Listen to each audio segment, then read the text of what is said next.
Okay, so you've isolated in one sentence what it is you want your audience to do. Now comes the next step.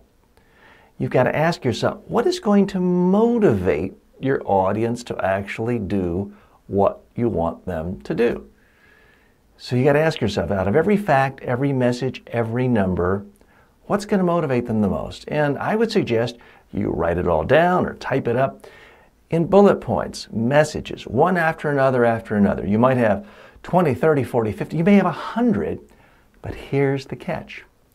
I need you to put them in priority, and I need you to come up with just the top 5. All the others, throw them in the trash can, or keep them as a separate document, a PowerPoint slide, backup material, a web page. You can always give that to anyone you're presenting to in an email, as a handout, as a PDF. But don't stand up and deliver some big data dump. It's simply not effective.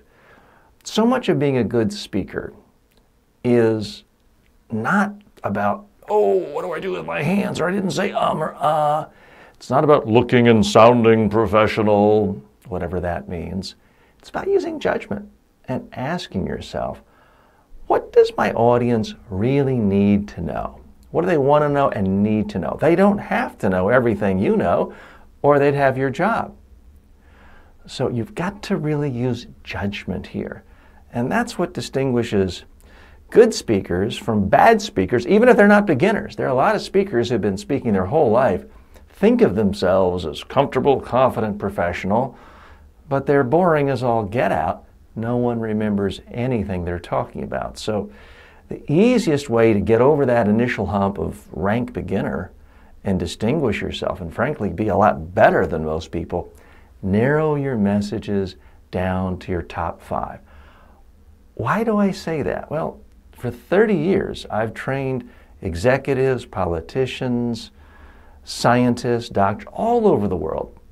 And I always ask them in the in-person trainings, think of the best speaker you've seen in the last year, 5 years, maybe ever.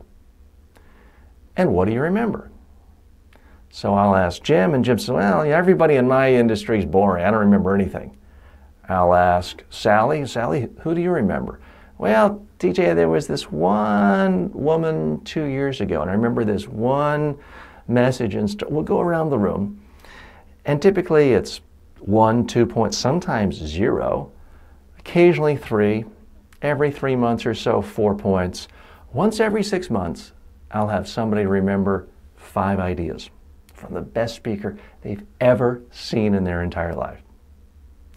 In all the years I've asked that question, I've never yet heard anyone remember more than 5 ideas. So if you want to be not just a beginner speaker, but a really good speaker, narrow your messages down to your top 5. Now this is going to be hard because you're going to feel this temptation of, well, I'm a beginner and I don't want anyone to think I'm stupid, so I don't want to leave anything out.